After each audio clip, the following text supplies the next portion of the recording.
What we'll talk about today is some of the work that we have done at NASA in trying to think about how we develop our systems engineering leaders in a holistic fashion. When we started this, probably over the last decade, in thinking about how do we communicate what systems engineering is, how do we develop the workforce, we had to look at the different audiences and the different types of participation in the overall systems engineering process. So we had to think about how we capture what we mean by systems engineering, and then how do you communicate it to the particular audience. Some folks in the process just need to understand what systems engineering is and to be aware of it. Others have direct participation in the process. And then you have various levels of leaders, maybe leaders of subsystems, leaders of systems, and then increasingly complex systems. And then we have what we call, the quintessential systems engineer, our role models. And we found that the training and development of system engineering in the direct participation was pretty strong, but trying to develop the engineers that could be our future leaders is where we really needed to emphasize, and that's what I'm going to focus on today in developing those leaders. So I'm sure many of you have heard this term before, but we came to realize that the workforce had a different vision of systems engineering, and for many folks, when we talk about systems engineering, what they think of is process and compliance. And that is a component of it, but what we had a hard time in really emphasizing and communicating was that technical leadership. So we started to look at the balance of art and science of systems engineering. So there's the technical leadership component, which we're calling the art. That's really looking at the broader picture, those folks that can make the technical trades across different disciplines, who understand how to optimize at the system level, and really are concerned with the overall design and integrity throughout the life cycle of any given complex system, whether that be the space shuttle, the International Space Station, our launch vehicles, or in anything that we do. And then, of course, there's what we call the science side in our terminology, and that's the system management. And that's really dealing with the complexity of our systems and the coordination and the integration of the disciplines, the organizations, the requirements, the interfaces. And that is, another part that we really want to make sure that we're clear about and understanding how we balance this art and science.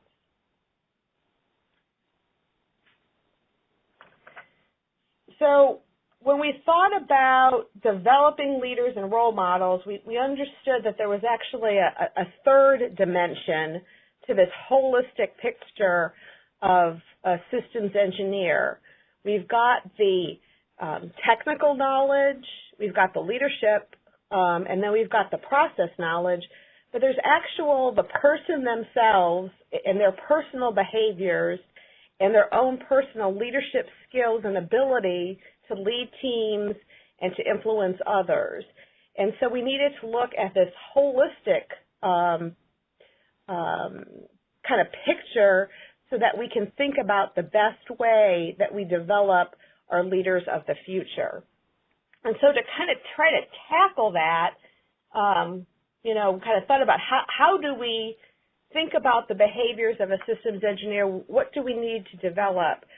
So we kicked off a study, a behavioral study that was geared at trying to identify the characteristics or the demonstrated behaviors that are frequently observed in our highly regarded systems engineers.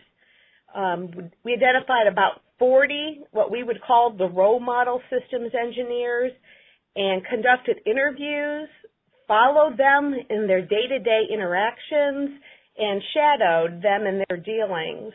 And after doing this with the 40 folks, they develop some real common characteristics that we've seen demonstrated by those that we think are the ones that we want to be role models and to demonstrate what we mean by a good systems engineer. So I think some of these are self-explanatory, but I'm going to walk through them just to give you a little bit more about what it is those behaviors were and what we saw. And I'll start at the top and I'll work around clockwise. So one of the most important characteristics of a good systems engineer is someone who demonstrated an intellectual curiosity. You know, they're always learning. They want to see new things. They're asking questions. They don't take things at face value, and they're digging deeper into understanding how the system works. And they're very comfortable and, in fact, don't feel like they are hampered by boundaries. You know, one of the very, maybe, I would say the earliest characteristic of someone that may show they're a good systems engineer is they're comfortable working outside of their boundaries. So someone who wants to live within their envelope and they don't necessarily care to understand where their inputs to their system come from or where the outputs of their system go to. You know, that's not the kinds of characteristics we're looking for a systems engineer. They want to understand what their products are doing. They want to understand how their subsystem influences the overall system. Going around the circle, there's the ability to make the system-wide connections, right? And this is a key, of course, for systems engineers to understand that interdependency, to look for where there might be gaps, to understand the interfaces and where there might be some unintended consequences. And those that are the role models of systems engineers are there helping others to see those connections and make those connections, and they're listening for that. Moving down to the next one is model systems engineers are comfortable with uncertainty and unknowns. And this actually kind of takes two dimensions.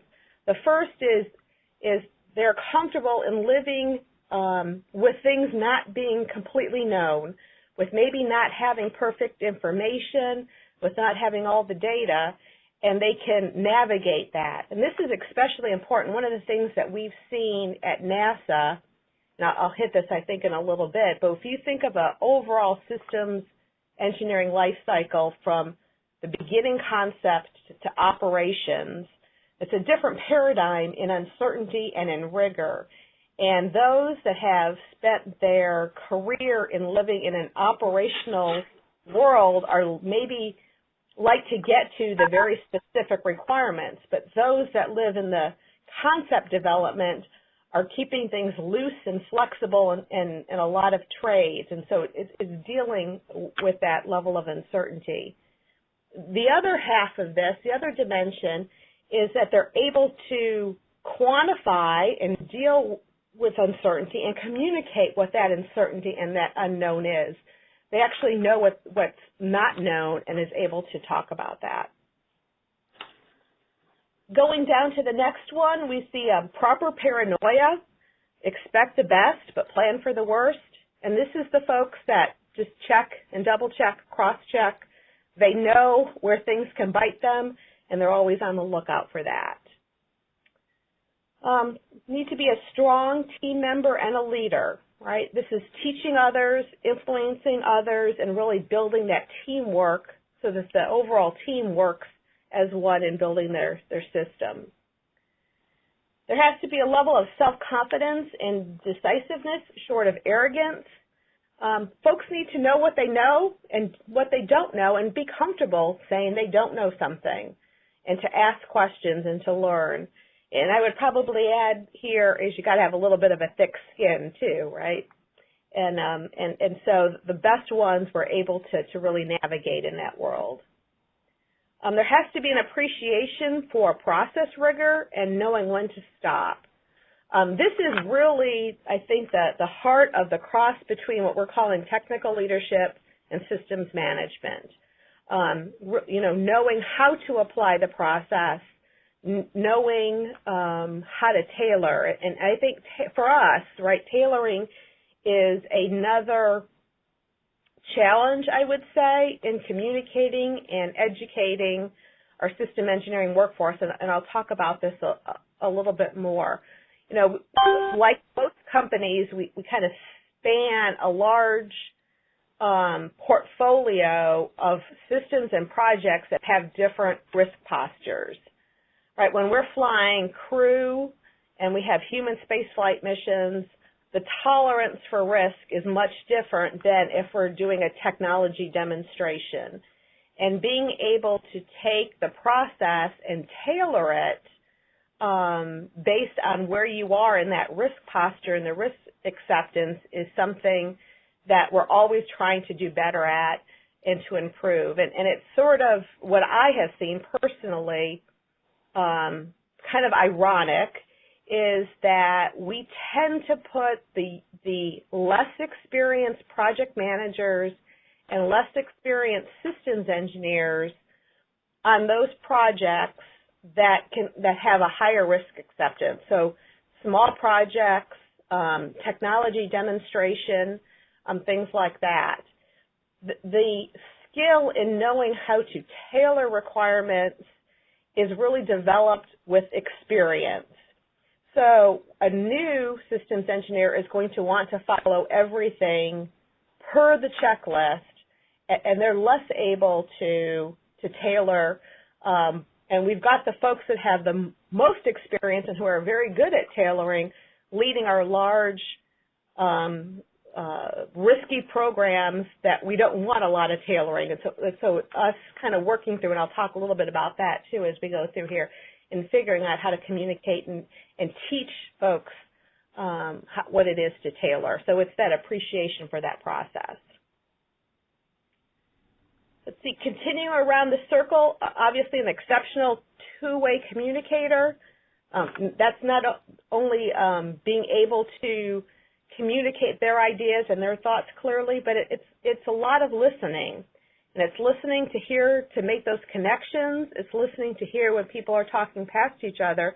And another skill that we saw in our role model systems engineers is they're able to translate. They're able to translate the conversation between individuals in different disciplines, and they're able to translate to describe to management or to others maybe that are support folks, and put things in their language so that they can understand in their terms.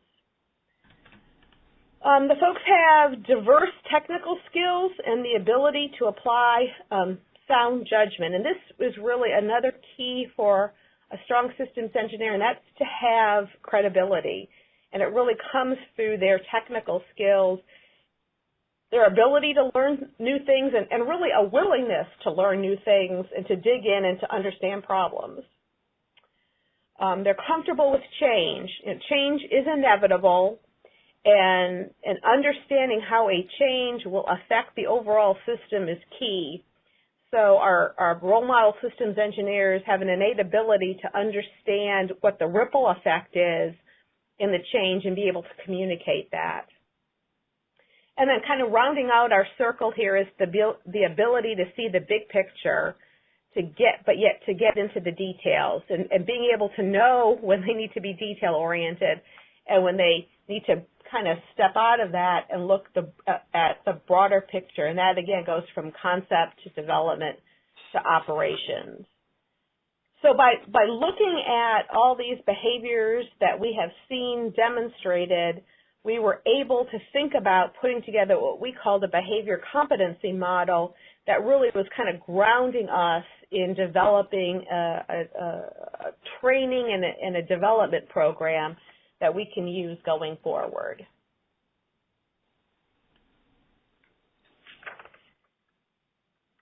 Let's see, so our system engineering behavior competency model is, again, taking those behaviors that we saw demonstrated and the information from the interviews and came up with what we're calling themes. And they were in 5 broad themes, which I'll go through here in a minute. The themes are leadership, attitude and attributes, communication, problem solving and systems thinking, and the technical acumen. And so for each of these themes, there are a series of what we chose to call middle competencies. And you'll see that here, and I'll give you a few examples. What you don't have here is that for each of these middle competencies, there's a list of what the actual behaviors are that are expected and that are demonstrated by those that are our strongest role models. So if I just, kind of walk through this without getting into a whole lot of detail on others, I'll point out a few. So again, leadership is really about how that system engineer conducts themselves, how they build their teams, and how they operate. And it goes to their leadership as like a manager of the team in building team cohesion, in appreciating and recognizing others, and really paying attention to the dynamics of a team. And this is not something that's universal in a lot of engineers.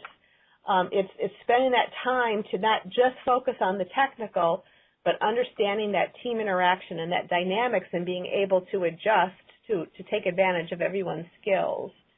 They're out there setting the vision, and they're driving folks to the vision and communicating that, and being able to be objective in what they hear and really kind of bringing other folks along.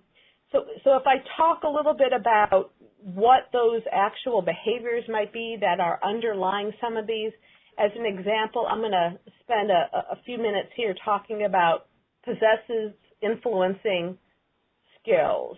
So some of the behaviors that we would see with the competency of influencing skills is understanding the political forces that can affect the project and being able to disseminate the relevant information to subsystem engineers and others as needed. They're able to to translate that.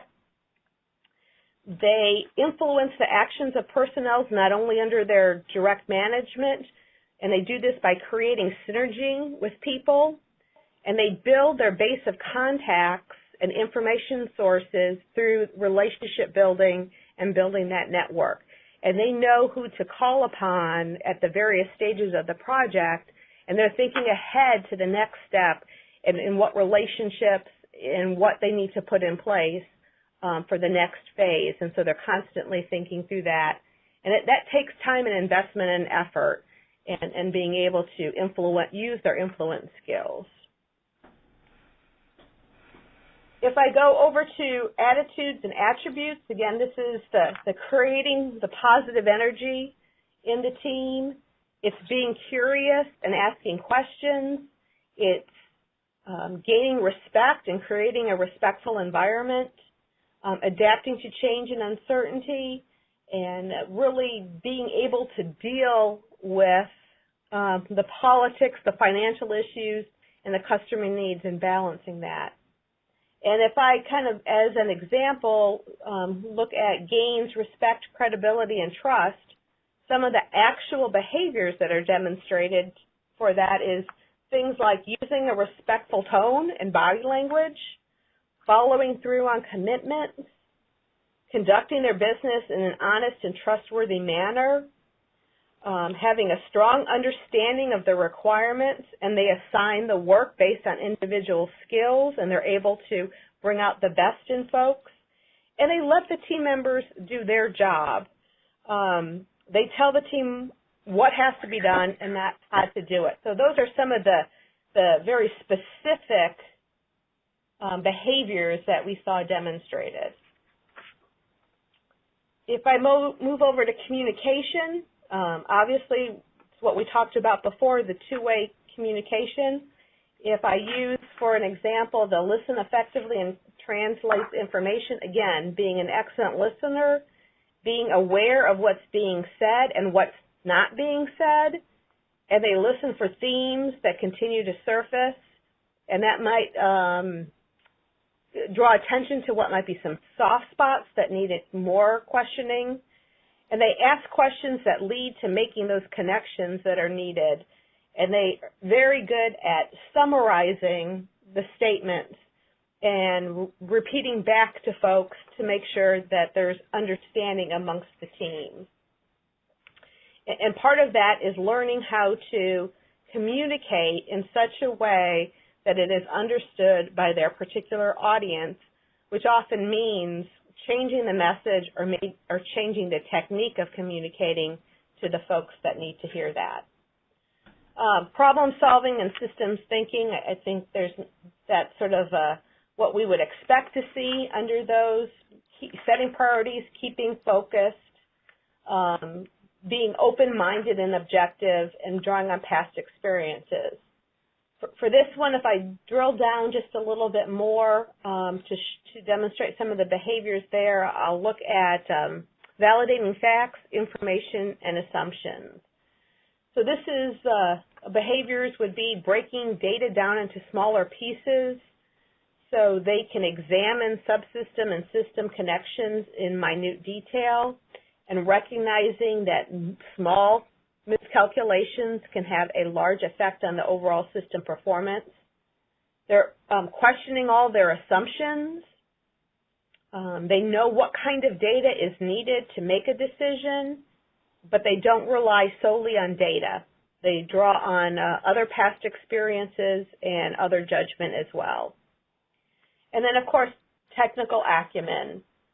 Really need to have the technical skills and competencies needed. And then if we look at learning from successes and failures, we see that they're able to share lessons learned.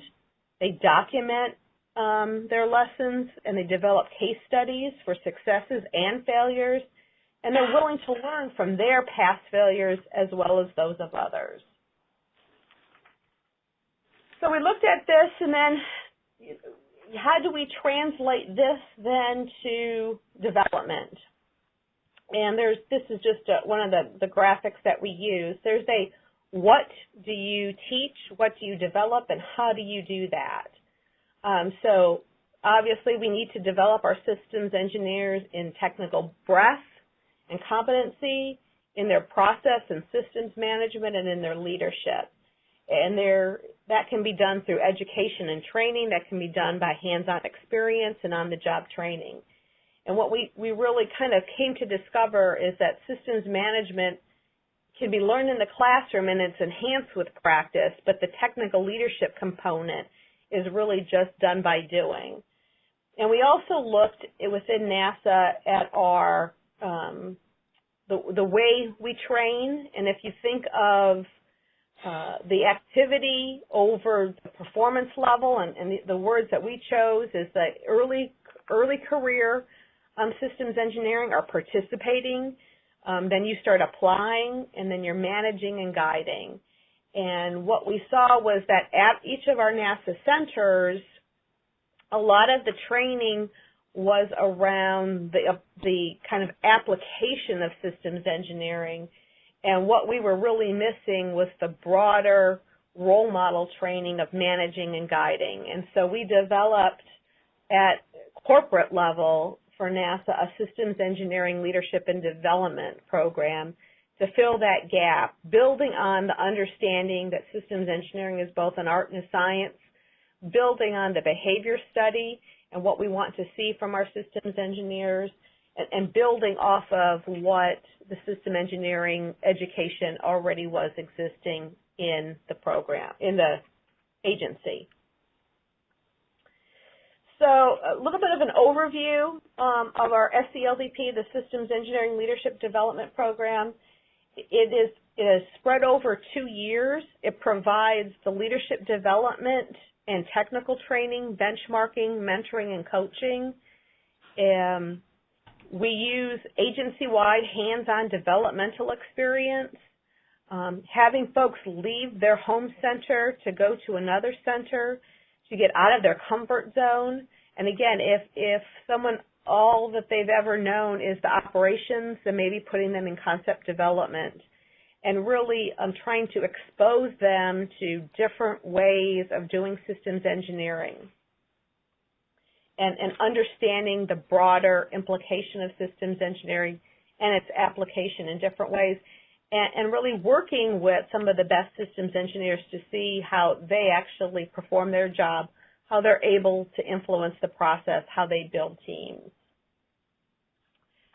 So there really are 5 core elements to our SCLDP learning program. The first, as I mentioned, is the developmental assignments.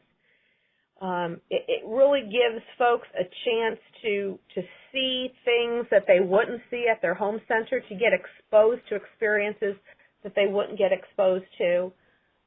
They visit other centers and they do benchmarking outside of other organizations.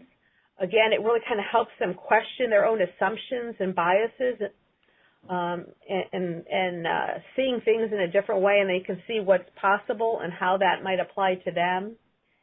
Spend a lot of time really in the one-on-one mentoring and job shadowing. Each of our participants has a mentor, and they will shadow some of our leaders and system engineers in the agency. And there's a strong personal leadership focus there as well, so understanding their own current behaviors and the behaviors that are desired. And then there's a small amount of technical training, but the expectation is that folks come into this program with a real core of technical training already behind them. And one of the analogies that we use for this program is that the training that the system engineers receive on the job or at their centers is their undergraduate degree. This is their master's in systems engineering. And it also allows them in their own cohort to build their networks of folks from other centers. One of the things, a key component as well for our program, which I think has been incredibly helpful for us, is that each of the candidates and the participants have an advocate at their center, and this is someone who understands them and their skills and where they need to develop, and they're able to tailor their developmental assignments to fill whatever need that they may have.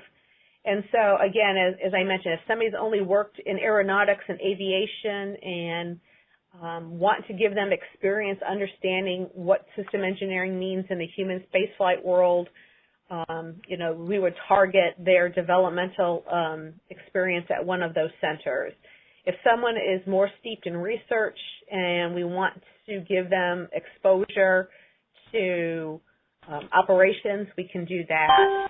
If folks are just more narrow-minded in one area and we want to broaden it, they've got that advocate that helps tailor. And not only that, that advocate then helps them when they come back out of the program after 2 years in applying those skills and in getting the right kind of assignments within their home center and within their home organization, so that it benefits the participant, but it also benefits the center as well in being able to really take advantage of the skills that are developed. Because so many times we see folks go off to a development assignment and then they're put right back in the same job they had before, and they're not being able to apply their skills, and the center is not being able to really take advantage of that. So there's a real proactive component there to help ensure that that transition back is smooth and to the benefit of both the center and the participant.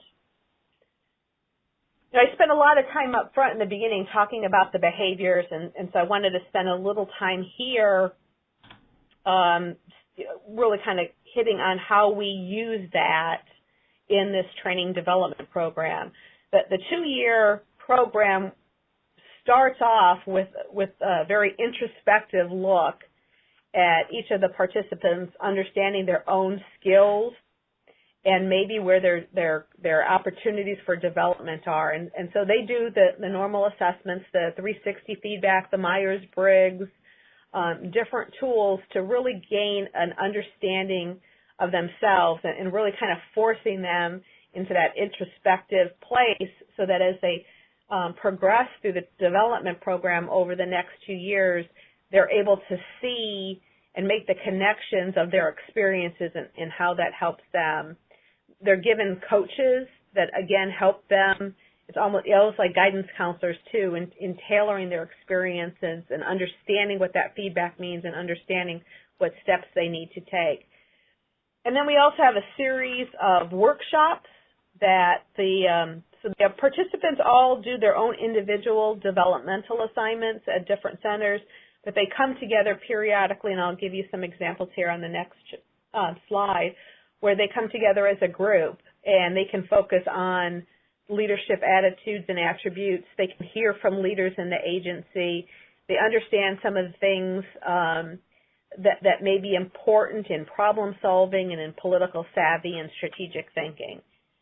And so to give you kind of a sense of what kind of workshops that we have for them in addition to their development assignment and other tasks that we give them, this is a cohort that is kind of a ready group of folks that can work together to help us on other tasks. But some of the workshops, and there's usually about 7 or 8 of them, starts almost always with the orientation, again, of leading from the inside out. That's, again, about understanding themselves and building that community amongst each other and so that they have that network.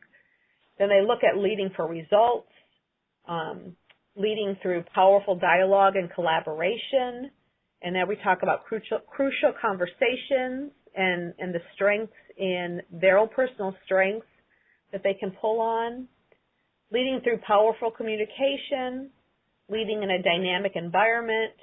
And then as you kind of come to the end, it's leading with presence, right? It's their strategies for reentering to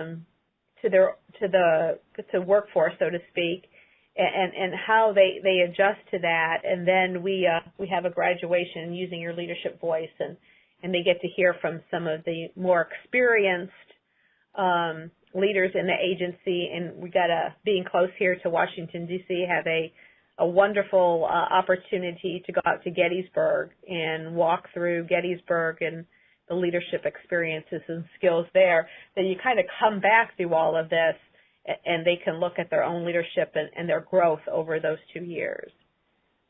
So we've been doing this for, I think it's been about 7 years now. We keep our cohorts rather small. We've gotten as large as, I think, 22, but found that we lost something with the larger group, less one-on-one, less personalized attention. I think we dropped down as low as 6 one year and realized that's too small. That's too much personal attention.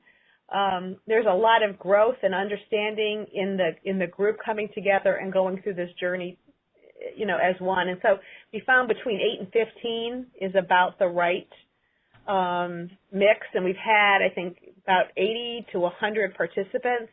And one of the things that I'm most pleased at is we've had a 90% return of positions of greater responsibility.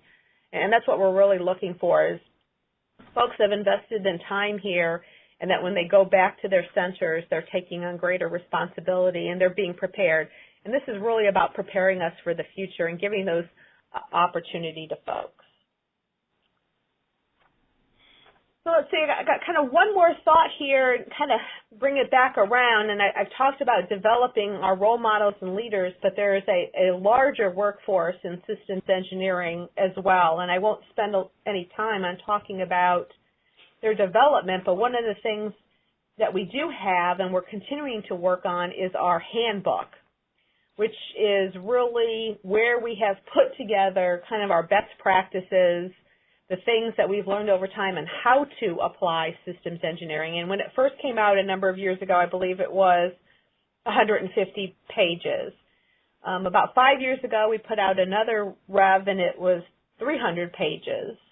And we're just got ready at the end of last year to put out another one, and it was going to be 750 pages, right? Because we want to grab as much information and how to do things and how to tailor. But it got to the point where that then became a barrier for folks finding things, right? So we're looking at how do we actually develop a web-based next generation systems engineering handbook that can simplify access for folks and get them the content they need in a quick, easy, understandable fashion, and how do we link some of these lessons learned directly with the content in our handbook, and give maybe firsthand interviews with people that they can kind of tell their stories about what worked and what didn't work, and let folks drill down, click for more as much as they need. And that way we're serving the folks that just want to understanding when I say requirements development, what do you mean by requirements development? And they can get that easily. But those that are trying to figure out maybe what tool to use or some lessons learned for tailoring for a small project can kind of find that. And we're just starting to think about this, but it's our way to kind of reach out to the broader community and to gather the rest of the leadership component and really the systems management component of our developing workforce.